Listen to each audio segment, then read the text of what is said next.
you hear me now? Thank you, members and public. Thank you especially to the public for coming here today and for taking part in the meeting. The first item in the agenda is to receive apologies for absence and to note contributions. As there every member is present here. Thank you. Item number 2 is to declare any interest and dispensations. Yes, Councillor Mark. Thank you, Mr. Mayor. I'd like to declare a non-pecuniary other registrable interest in item 6.1, Elstree Gardens, Imperial Place, both as the leader of Hartsmere Borough Council, which is the relevant local planning authority, and as the chair of the board of Elstree Film Studios Limited, which occupies the land immediately adjacent to the site in question. Are there any other interests? Would I declare Cock Hill? No. Okay, because we only walked on it. Thank you. Item 2.2, to receive written request for dispensation. Any right, moving on to agenda item number 3, which is minutes. Confirm and authorize the chair to sign the minutes of the meeting held on 13th May 2026 and 20th May 2026. Great.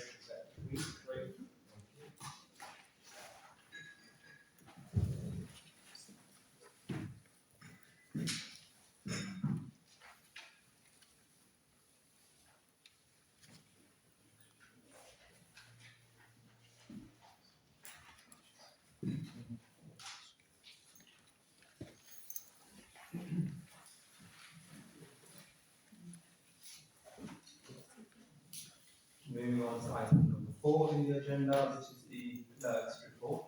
To receive the town clerk's report and note key updates on council operations, projects, and ongoing matters.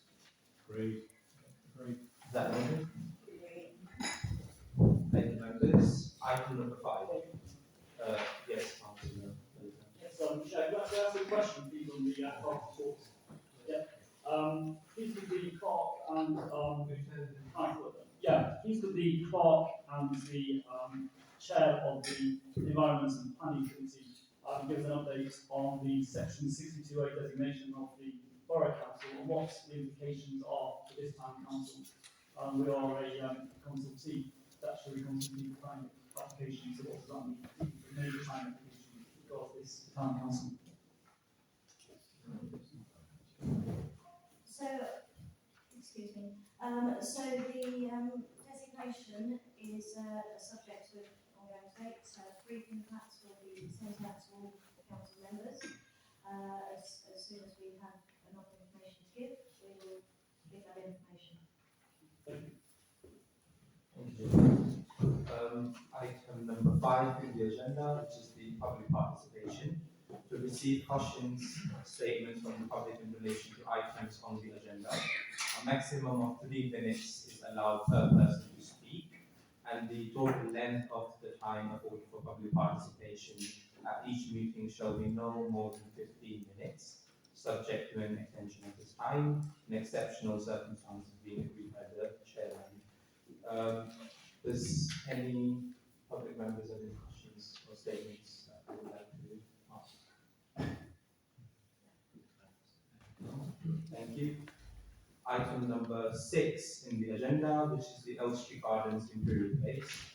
To receive a brief informal pre-application briefing from Real Estate Communications on emerging proposals of the site and to provide councillors with an opportunity to seek factual clarification. The briefing is for information purposes only and does not constitute consideration of a planning application, consultation response, or any expression of support or objection by the council. Over to you. Thank you. Thank you. Good evening, everybody. Good to meet you. My name is Sunny Joe Howe. I'm Development Director for Denbrook. We are a UK-wide regeneration partner that brings forward new places and neighbourhoods. I'm very excited to be here today. I'm very grateful for the invitation. We've got a tight agenda, so we assume that you've all been able to read the packs and the information that has been circulated prior to this meeting, and of course, if there are any questions that follow up on this, we are very open to engaging further through Jacob, who's on the chair there, through our communications team. Imperial Place for us is something that we're very committed and passionate about. We've been working on this for probably over sort of 15 months now, and to bring forward what we call now Elstree Gardens, again, is the start of a journey in bringing forward a very green led space, which will regenerate in what today is a very underutilised scheme of Imperial Place with very low levels of occupancy. The occupier market and commercial order changed dramatically over the last 3 to 4 years, and we see Imperial Place as a real opportunity to spearhead and be the catalyst of the wider Boreham Wood regeneration aspirations that we are working very closely with Hertsmere on to help ensure that what we do here on Elstree Gardens fully dovetails into those wider plans. It's an opportunity for us to bring over 550 homes, new homes, high quality homes and accommodation to the town. I'm still learning more and more about the town, and it's the most interesting high street I think I've walked through. It's fantastic. The cultural diversity is phenomenal. It's what most towns are screening for, and it's on the doorstep of this development. That excites us dramatically, and this is about how do we actually create a place which forms an extension of that high street, which should be celebrated through real large swathes of public ground, enhancing connectivity to those areas of Maxwell Park, which again, for us, is a real opportunity. And with our partner, Howells, who sure we'll be sort of talking to you shortly, again, very excited to today start the relationship opening with the Town Council to bring the plans forward over the coming months. Okay, thank you for this opportunity to present. So I'm Sean Bradley, I'm a partner at Howells, and we're the architect bringing forward the master plan and the detailed design for the buildings coming forward. So for us, it's a really important site. It's surrounded by Elstree Studios, both on the western edge and the southern edge. It's at this key corner point of arrival by car, arrival on foot into Boreham Wood. So it's such a key anchor of what we do here, sets a benchmark, and it's the first piece of a much larger sort of development zone that can happen along Elstree Way.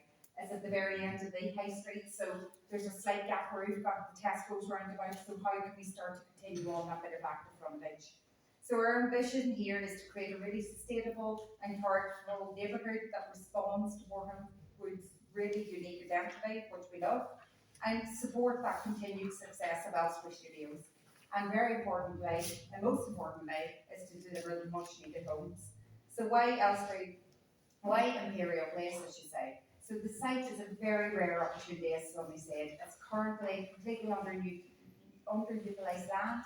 So a lot of the offices occupants are down to as low as 20% of what the site can take. So it really underutilises the really unique opportunity of where the site is. It's got extensive surface car parking, and it doesn't make the most of that connectivity back into London, so we're 25 minutes away from King's Cross. And it's really part of that key place within, sorry, my phone's ringing, key part within that UK's most important creative industry hub. So our proposals want to transform this low density into a vibrant mixed use place.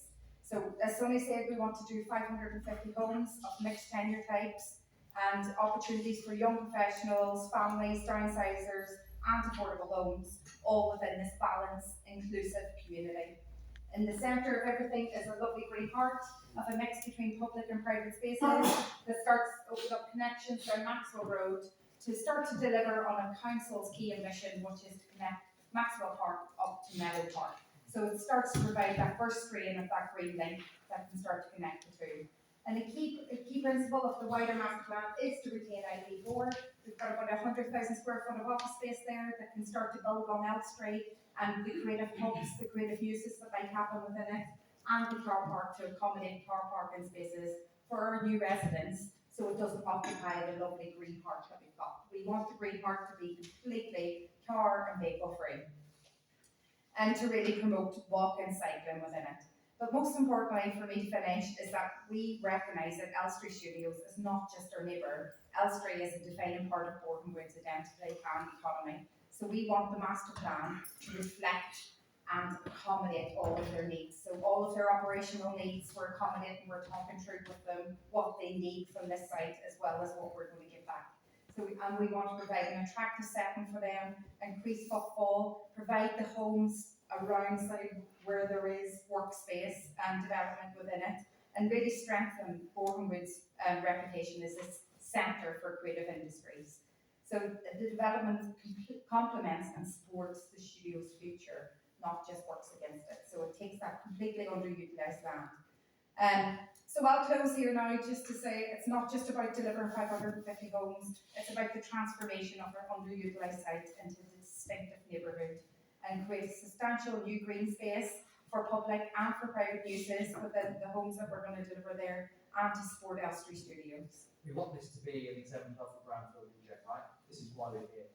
And there's no better sort of location and site we feel in the town to be able to showcase that, and that really does make us excited to work to. So very grateful to open be part of what will be a very long journey over the next few years from now.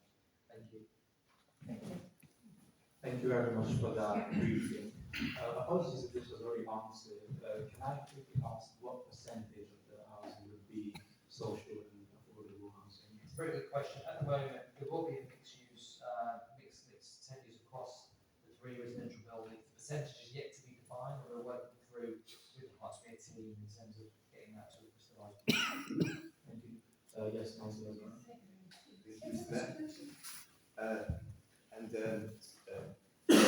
Thank you very much for coming along today. My name is Councillor Zara, and I'm actually the ward councillor for Bournemouth. I believe Imperial Place just fits on the edge of the ward that I'm in, so I'm taking particular interest. Just have a couple of questions, and I do, in principle, agree obviously with brownfield regeneration as opposed to greenbelt. I'm sure the vast majority of them would agree with that. 555 homes is obviously a huge development, isn't it? And it's right in the heart of our town, probably a couple of minutes walk, 3 minutes walk away from the high street.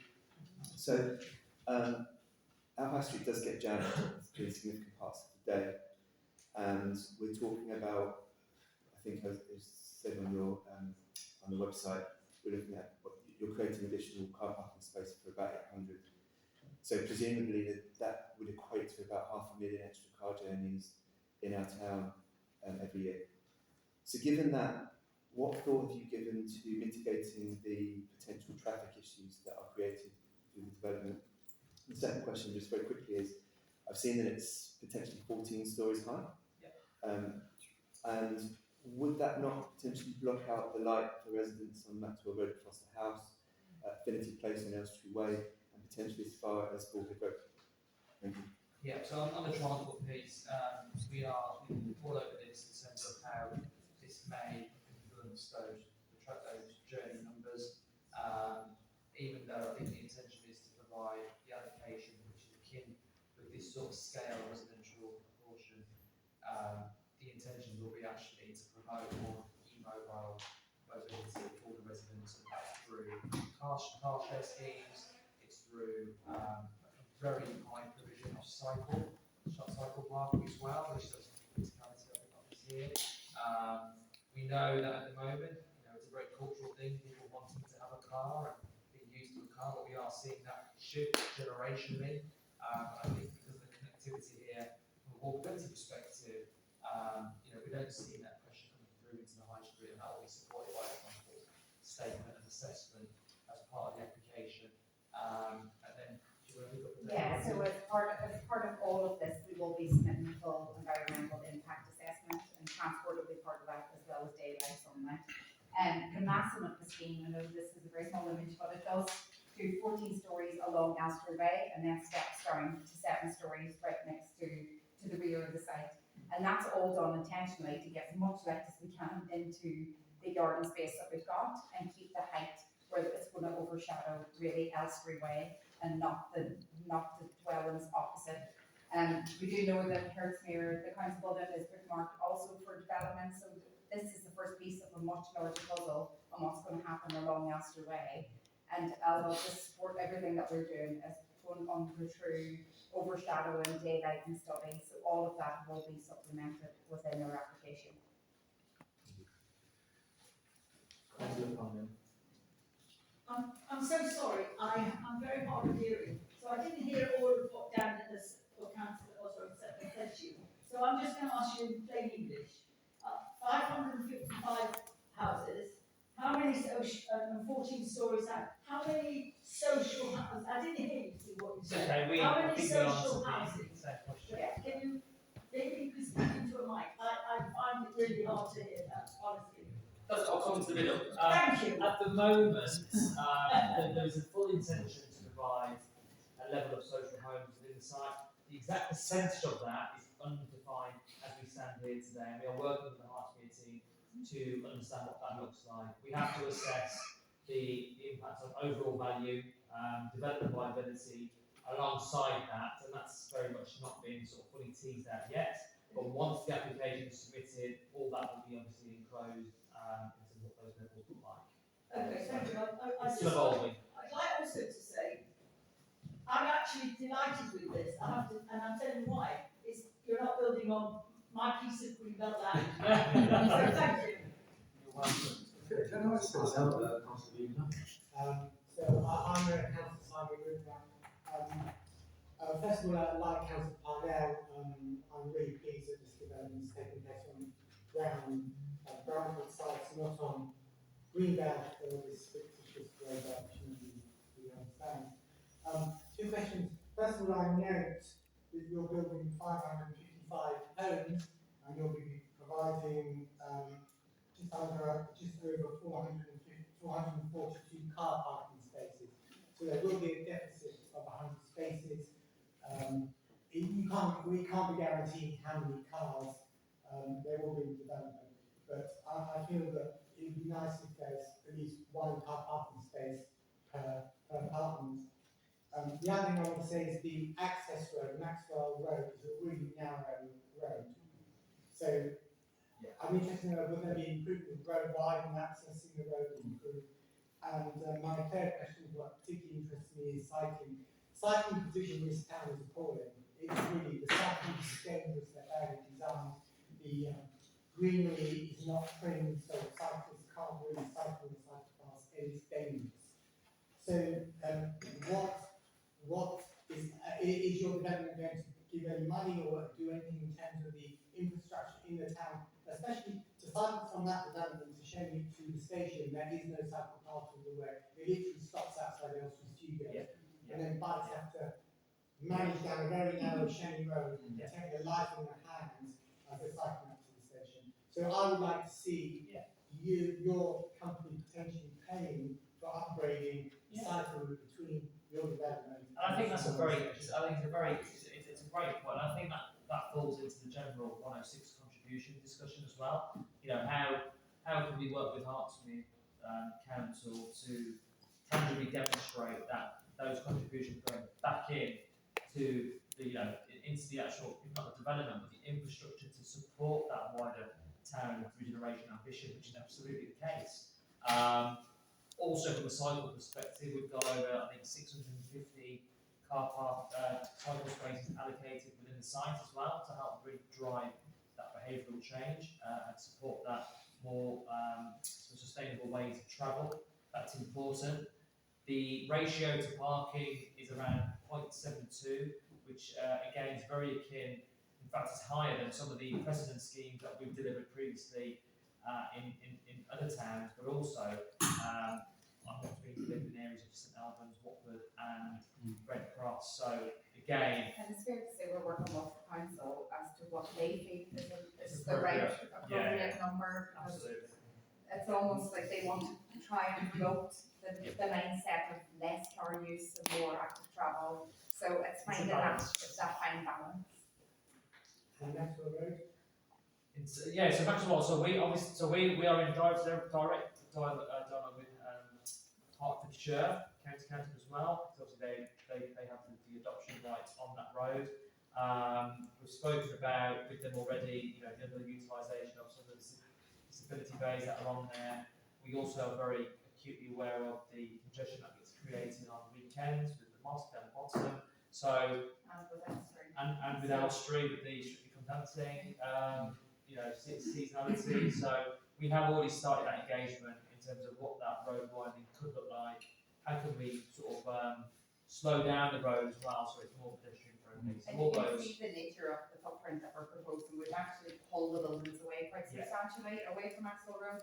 So we come up with this concept about being able to pull Maxwell Park up onto Maxwell Road. So it's a road leading into a park, which is such a unique scenario that can't see anywhere else. So it's make the most of that and try to create almost like a park environment as soon as you come onto Maxwell Road. And the nature of vehicular movements to service a residential community is a lot lower than what would be when it was a commercial use. So we won't have HGVs here. Our largest vehicle will be a refuse truck coming to collect, and at the time of emergency, maybe a fire vehicle. But the nature of movements will be less in terms of servicing. Thank you, Mr. Mayor. Just to say, you know, we have ourselves as a town council supported bike schemes ourselves, like through the Bell Bike Scheme. So just to highlight that actually we have been working where we can for that.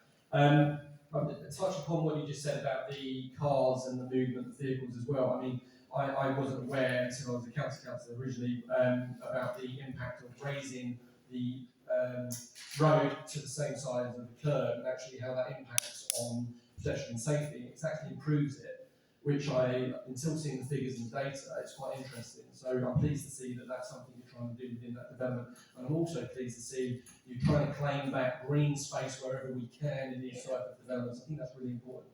We're losing enough green space, so where we're claiming back things like this and putting green lungs back into communities, I think it's really important. I think we need to highlight that. You know, it's a tough thing because no matter what, whoever's in charge has got to make tough decisions, and you're trying to develop homes for the youngsters out there who actually need homes. With an ageing population of those who are staying in homes longer, which they have the right to do so. I think it's really important that what you're trying to do here is create a community as well, and that community does come together. Having lived in flats myself and living amongst colleagues and family and stuff like that around those flats, you really get a community feel. So what you're doing here is bringing that right into the whole community. So I can see some real positives on this, and like Sandra said earlier, you're not touching our green belt, and that's a massive win. So I congratulate you on this presentation, and I'd like to see it go ahead eventually. Thank you. Thank you, Councillor Butler. I'll ask Councillor Carter for the last question. We'll have new one members because the agenda is quite packed. But I'm sure they'll be happy to come to the END committee meeting when the application is submitted. Yes, of course. Thank you. Councillor Carter. Excuse me, may I respond to whatever? I'm your councillor. One Yes. councillor around with 10. Yes. Okay. Got a few of which has no meaning. Now, if you're going to have 535 homes and the ratio is 0.72, I don't think it will ever work out in UK. And if you are in proper London, yes, I know that there are places in some areas where you don't permit even cars. No cars are allowed. Yes. No car parking is allowed. Okay, that I know that. Yeah. But always welcome more and more homes, no issue. But if with 0.72 and with no side roads to park your car, I think it will be absolute hell. Well, we can Because most of the houses will definitely have 2, 3. So we probably haven't explained that we also have this car park that. But you said 0.72 is the issue. The number of homes and the car Yeah. parks. So, and So we need to look at. I mean, I can't imagine any part of UK, because you said, mentioned St. Albans and Watford. I can't imagine any part of UK where the ratio is 0.72. we're delivering schemes for the ratios of 0.5. I know. There's, So, I mentioned 0.0. Yeah. Okay, I know that. I've seen these No, places. I think your point's taken, you know, for us to demonstrate why. But what happens is, Councillor either Carter. these people don't have a car, or they go and park the car somewhere far away and then come. Councillor Carter, is there any question? If there are any questions, can you use the mic? It's not working. How it works. Yeah. Now, in this case, what happens is, where the place where it's going to be there is far away from the station, there will be more and more cars. So, you do that. Thank you. We can discuss that in ENP when it comes to the reaction. Thank you, Councillor Haza. Moving on to agenda item. Yes, thank you so much again. Thank you. for that review Let's make it presentation. all, thank you. And I'm sure if any of the public members have any questions, they can email the council and we will be happy to answer any questions. Very short question. I think it's fantastic.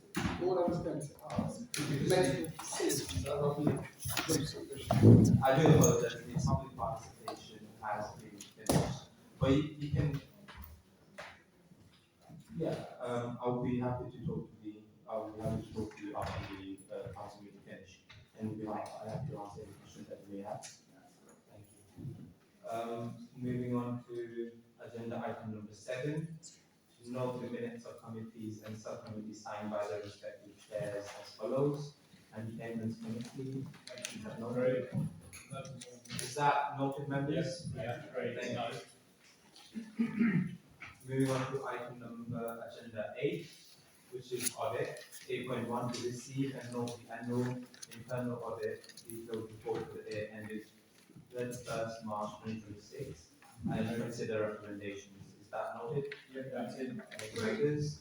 8.2 to receive and note the annual internal audit report, AGAR, page 346, for the year ended 31st March 2026 and consider recommendations. Is that noted? Thank you, members. 8.3 consider and approve the annual governance statement for the year ended 31st March 2026 and authorize the chair and town clerk to sign the statement. Is that Great. Thank you, members.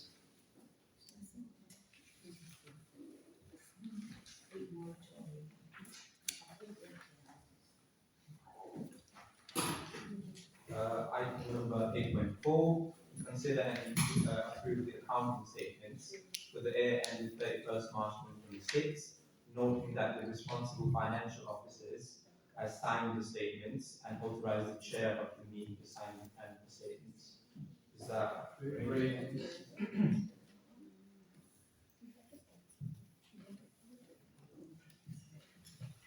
Item number 8.5, consider and approve the proposed dates for the exercise of public rights for the financial year ended 31st March 2026, being from Friday 19 June 2026 to Thursday 30 July 2026 inclusive, in accordance with the Accounts and Audit Regulation 2015. Is that 8.6, to consider and approve the appointments of Legra as the council's internal auditor for the financial year 2026-2027, and to approve the internal audit program comprising of 3 audit visits during the financial year, AGAR, assertion 2 and 6.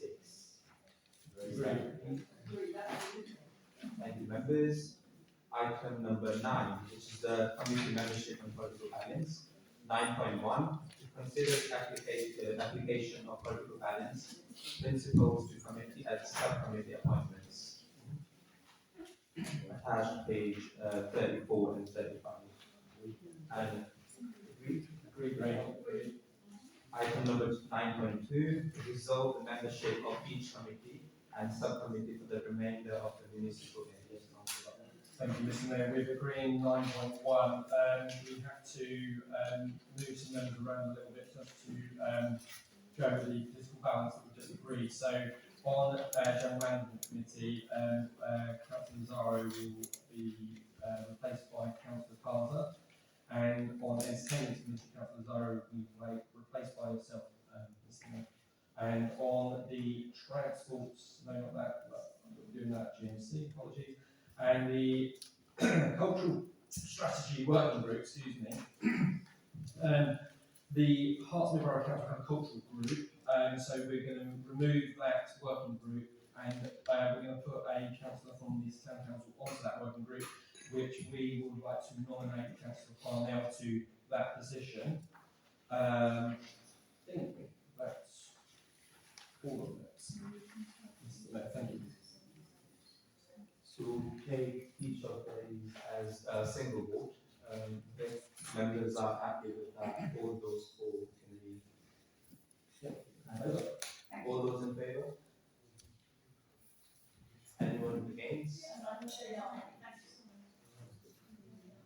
we do our hands up a bit high? All those for? Thank you, members. All those against? Anyone abstain? Moving on to item number 10, which is the outside body appointment, to receive the town clerk's report regarding the National Association of Local Councils, Super Councils Network, and to consider and resolve whether to appoint a lead councillor to attend network meetings with the town clerk. Yes, Councillor. Thank you, Mr. Mayor. Yes, I'm aware that this meeting is one that's already taken place, Mr. Mayor, and Councillor Zoe was able to attend that on behalf of the council. However, I think it's, sorry, beg your pardon. Considering the position that now we're considered to be a national council, or big council, whatever they want to call us, because of our precept increase, I think it's only proper that the formal leader of this council, so the formal leader of this council, be our representatives. So I'd like to nominate our mayor, Councillor Tushar Kamal, to be representative on this committee from this council. Thank you. Thank you, Councillor Butler. All those in favour? Or is there a second here, Councillor? Thank you, Councillor Newmark. All those opposed? Yeah, sure. Yes, Councillor Lozano. Yes, I would like to nominate Councillor Azaru for this position, given his extensive experience and knowledge from his academic work on local governance and democracy.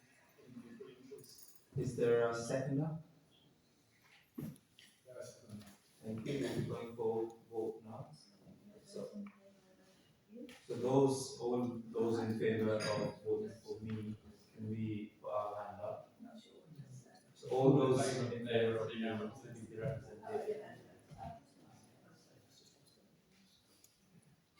Just carry, I guess. And all those in favour of voting for Councillor Azari. Thank you, members. So I will be representative. Thank you for your support. Moving on to agenda item number 11.1. Action from previous meetings, committees, subcommittees, and forums. So item 11.1 is committee provision, to receive the recommendation of the General Management Committee and to consider and resolve whether to 11.8 approve the amendment to the terms of reference in schedule of delegation to approve a mechanism for timely civic responses to significant incidents affecting community cohesion, public reassurance, or the reputation of the council. Yes, Yes, thank you, Mr. Mayor. This was properly discussed at the General Management Committee, and I would like to move that we put this to council vote under standing order SR1. So we just move straight to the vote on that. Thank you, Mr. Mayor. is there a second? Yes, thank you, Councillor. All those in favour? That's unanimous. Thank you, members. Item 11. Yes. So item 11.1.b is to note that individual councillors remain free to express personal views and campaign on matters of concern, but may not issue statements on behalf of council unless authorised by a resolution or delegated authority. Is that noted? Item 11.2, which is the economic growth, local business and investment in Elstern Borough. To receive recommendations, Yeah, thank you, Mr. Mayor. Again, on this motion, it was debated at the General Management Committee. You can read the outcome of that from that committee. So I'd like to move standing order 1R4 to move straight to the vote. Is there a second? Thank you, Councillor Newmark. So all those in favour?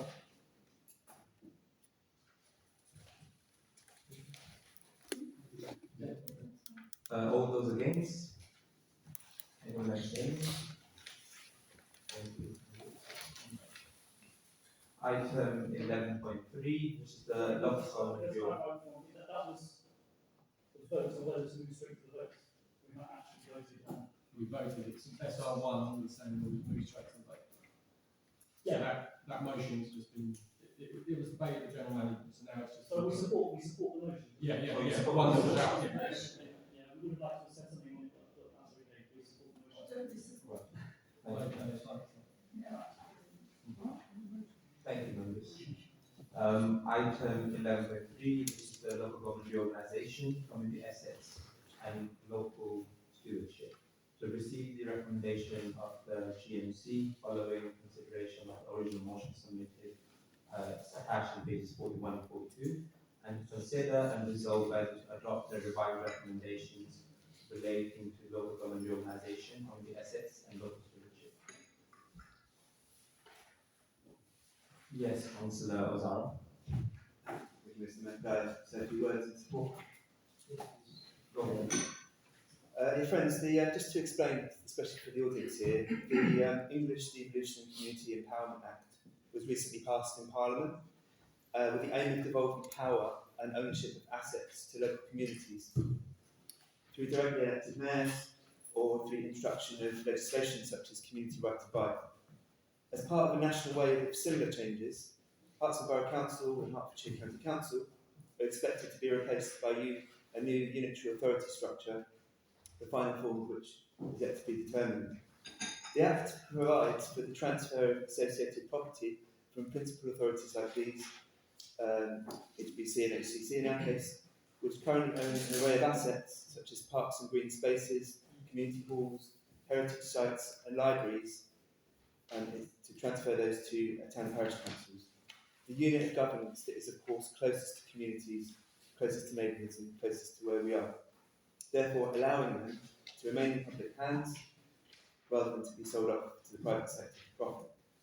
This is potentially a very exciting time for us at Elstree Town Council, because around England and Wales, thousands of town and parish councils of all political stripes, those that are independently run as well, are engaging in these conversations with their principal authorities that are undergoing local government reorganisation.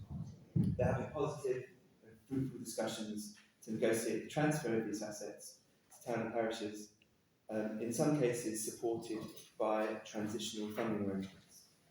And these are both income generating services sometimes, as well as public assets that are being taken over and run by people in the towns and parishes across this land, giving them greater accountability and relying on local knowledge of people closest to the neighbourhoods as to how to run them and closest to community need.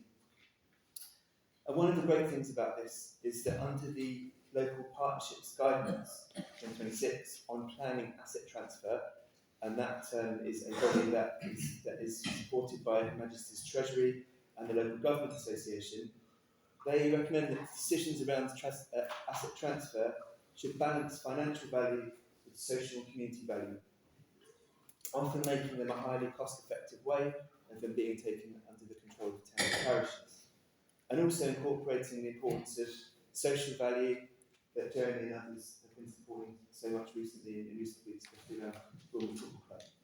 In recent years, there have been dozens of examples of successful asset transfers dating back to the Localism Act of 2011. They've been hugely successful, have led to enormous benefits, not only to town and parish councils themselves, but to local people. How long do I have? We've got 30 seconds left. I was going to give plenty of examples. So, King's Council, for example, has involved parks, play areas, public toilets, bus shelters, light depots, monuments, to 35 parish councils since 2011. There's other examples here I can't go into because we've got time. But just to summarise, this motion goes beyond previous discussions here at the town. It empowers our town clerk to engage in deep, meaningful engagement with our friends at Hertfordshire, and it Thank you, Councillor. Okay, so that shows that we're united in this endeavour, which seeks to maximise local control and accountability here at home in the Street. Thank you, Councillor Zaro.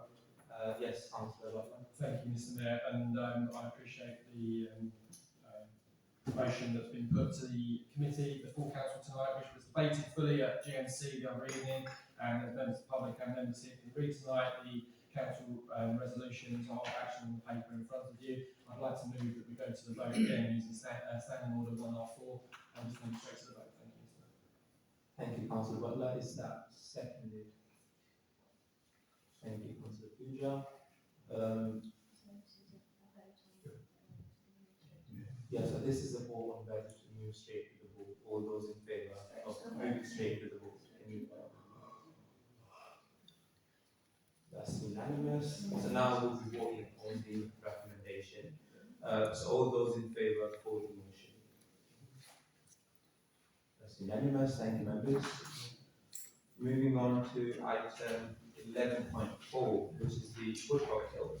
We received recommendation of the GMC following consideration of the original motion submitted, attached pages 44 to 45, and to consider and resolve whether to adopt the revised recommendations. Yes, Councillor. Thank you, Mr. Mayor. Yes, I'd like to move standing order SO1S and defer this motion to E&P for further discussion and debate there, Mr. Mayor, so that it can properly be debated and discussed in the relevant committee. Thank you, Mr. Mayor. Is that seconded? Yes, Councillor Lima. Thank you.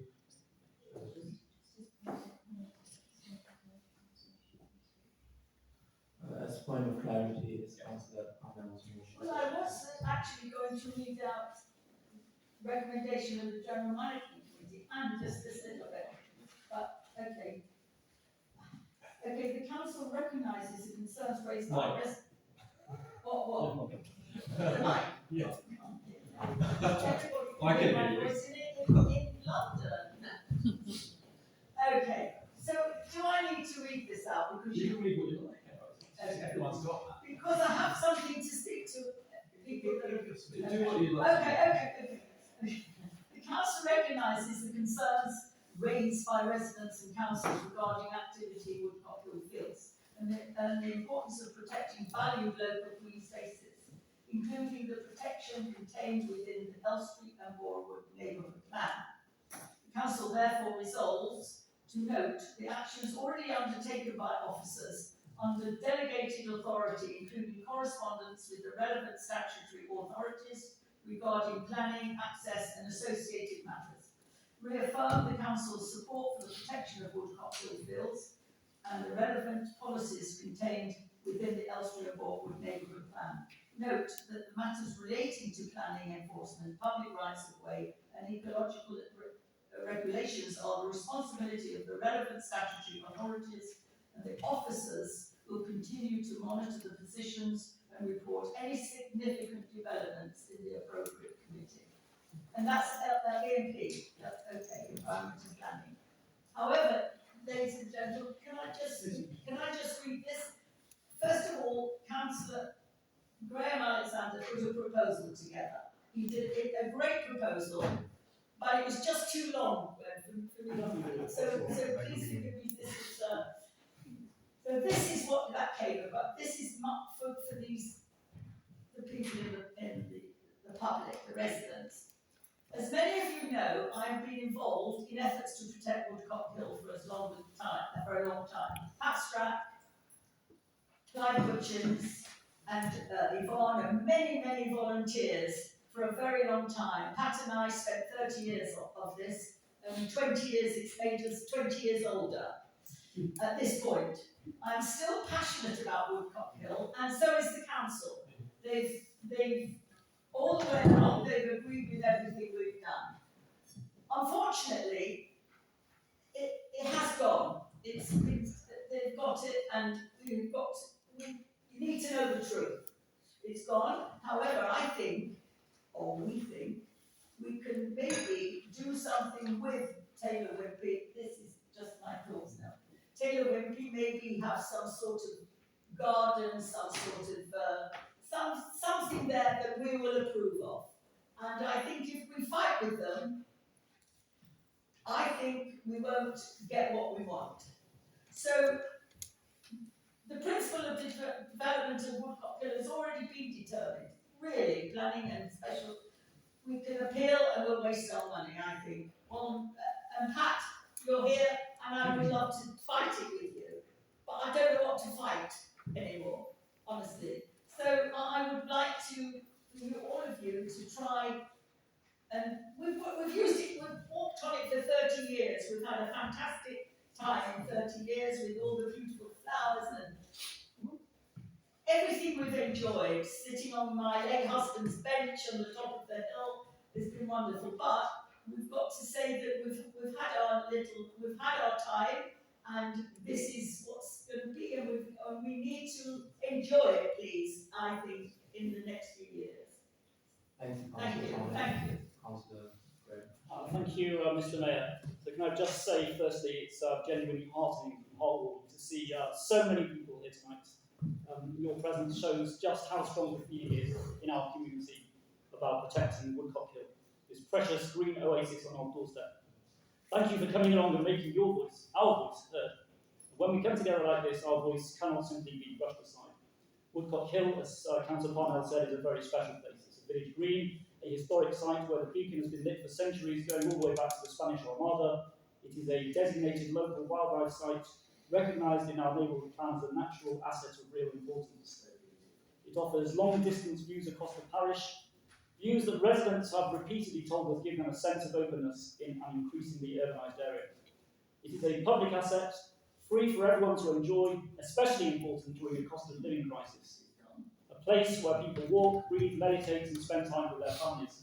Why should this be taken away from them simply to enrich developers? And what about the flora and fauna, the bats, badgers, great crested newts and so on? On the 4th of May, despite no issued decision notice that I can see on the Council's website, and despite no publicly available completed Section 106 agreement, the developer moved heavy machinery onto the site, blocked long-established footpaths in the process, and began groundworks. I have been to the site myself and photographed this sorry scene, as have many residents. And without a publicly available decision notice, we can't see what conditions have been imposed, whether they've been agreed, whether they've been complied with. So given all this, it's entirely reasonable to call for enforcement action by the relevant authorities, for urgent intervention by Hertfordshire Borough Council as the local planning authority, and by Hertfordshire County Council as the Highways and Rights of Way Authority. They have statutory duties to investigate and, where necessary, to act.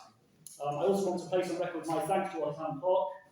Thank you, you've acted swiftly, professionally and decisively in, I understand, writing to the relevant authorities, and we are grateful for the work you've already done there. And we look forward to your updates in due course, or even this evening if you have one, on the responses received so far and what our next steps can be. So just want to conclude by saying Woodcock Hill belongs to the people of this town, not to developers eager to cash in. And tonight, the council has the opportunity to stand with residents who have come here this evening and to defend what matters.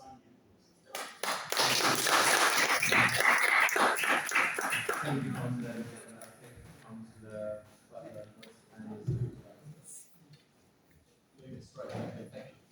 Thank you, Mr. Mayor. As I stated earlier, I'd like to move Standing Order SO1S, which actually means we'll take this motion back to an Environmental Planning Committee for a proper debate there, which is the right committee for it to go to, so that we can actually debate the wording and everything and do what we can to work with. So, thank you, Mr. Mayor. Thank you, Councillor Butler. Is that seconded? Thank you, Councillor Newmark. We'll be going for a vote if we can. If we can vote, if we can go straight to the vote. Councillor Alexander has been proposed and seconded. This is the time to vote if we can go straight to the vote. So this is the opportunity. I just want to say that to resolve this, It's standing orders, Councillor Alexander. You know this. This will go to the Councillor Azaro. This will go to the ENP4 debate. This is what's been proposed and seconded. So the public will have an opportunity to debate. The first one raised my hand. Public needs to be heard. Let's vote if they can go to the vote. Public needs All to those be heard. votes. It's not a matter of changing. The public. All those in favour of going straight to the vote, can you please put your hand up?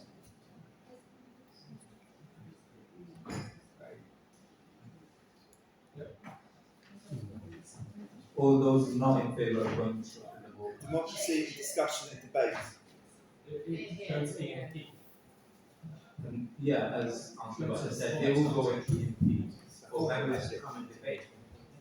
Yes, anyone abstaining? I'm abstaining because I raised my hand first and I want to say something about this. Thank you, Councillor Kaza. There will be an opportunity to say that. Now, all those in favour for this motion for this recommendation, can we all put your hand up for those in voting for this motion?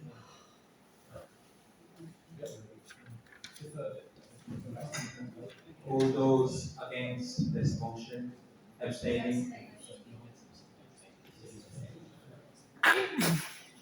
Thank you, members. So now this motion has been referred to the ENP for discussion. So the members of the public is more than welcome to come to that meeting and discuss. Yes, exactly. I mean, this is what it's called, so we can see democracy in action. Item number 11.5, which is Public allowed to vote or only councillors? sorry, Only the councillors. public can vote. It's only for the councillors to vote. It's only for the councillors to vote in that motion. Thank you. You can speak to the members afterwards the meeting. Item number 11.5, which is the local government reorganization and electoral arrangements. 11.8, to receive a complex report regarding local government reorganization, including the government consultation on future town and parish electoral arrangements, and the representation submitted under the town as urgent delegated authority. I would like to put on record that I would like to thank the councillor for her work on this and for the report that she's created. Thank you, Juliet. Yes, Councillor Butler. Thank you, Mr. Mayor. Just to point out, I thank the clerk again for her report. Ultimately, I've got to be absolutely clear, this isn't our decision to take.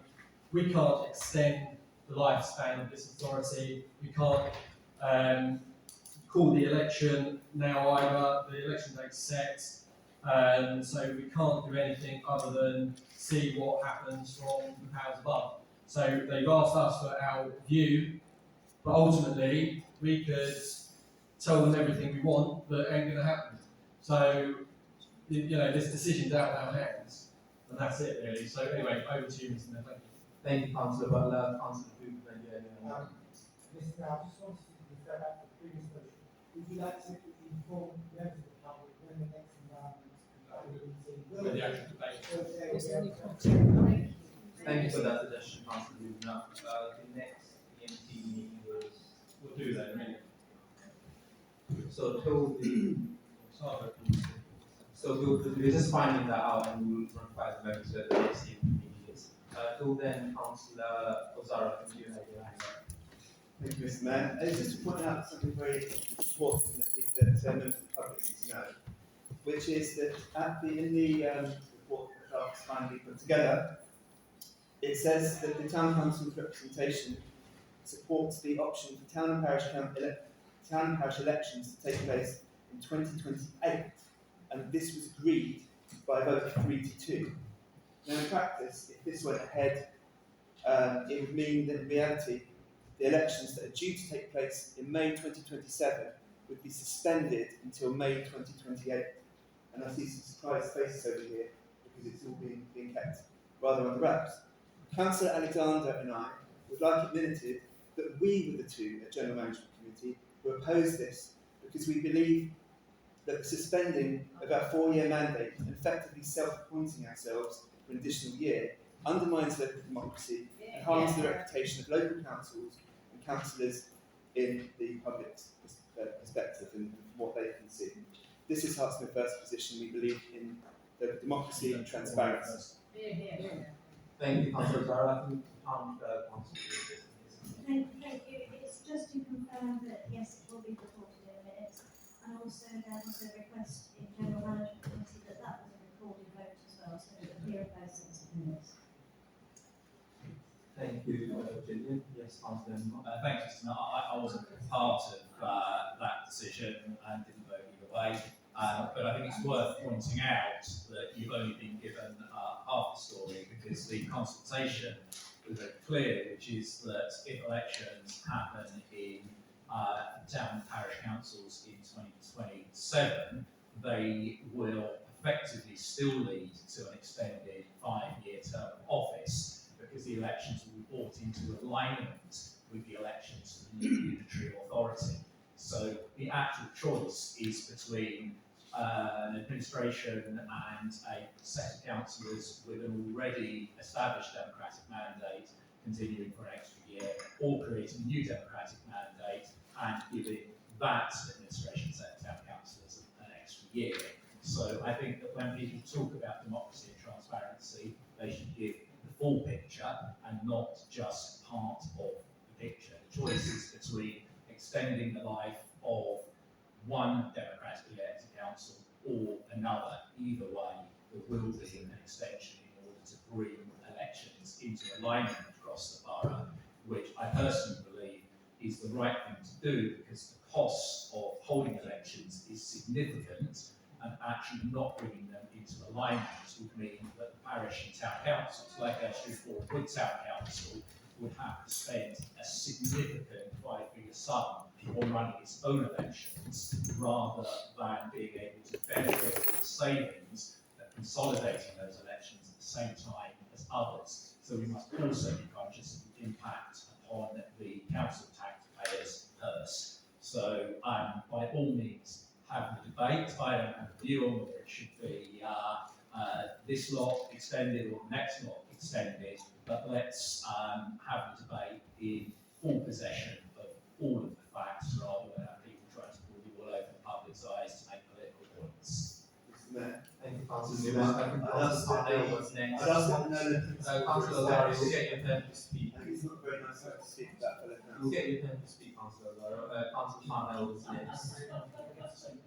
I'm laughing because, I'm smiling and laughing because we can have an opinion. All of us can have just an opinion, what we would like. We're entitled to that. We're all town councillors. So what is the problem? Why somebody's got to be so persuasive to the public when they really, I don't think it makes any difference to them at all. I think you can have an opinion, probably not taken any notice of anyway from up above. And honestly, I think we have to have a choice and we have an opinion. Don't just dismiss it that we can't, we shouldn't do it. Give people the opportunity to express their feelings. Thank you. Thank you, Mr. Mayor. Thank you, Councillor Parnell. I like saying. I would like to note, I would like to let the members know that you can speak once unless a point of order, in which case it needs to standing order. So is there any standing order? No? Thank you, members. So this was just for noting purposes as far as I understand. So is that noted? Noted. Thank you. Item number 12, which is the exclusion of press in public, to resolve that in accordance with section 1.2 of the Public Bodies Admission of Meetings Act 1960, the press and public is excluded from the meeting due to the confidential nature of the business to be conducted. So can I please request the members of the public? 7th of July. And the 7th of July is the planning meeting. So please put that in your diary, the one planning meeting, where we would fulfill 7th of July. 7 o'clock. 7th of July, 7 o'clock is the environment planning meeting in this room. Can you Seven.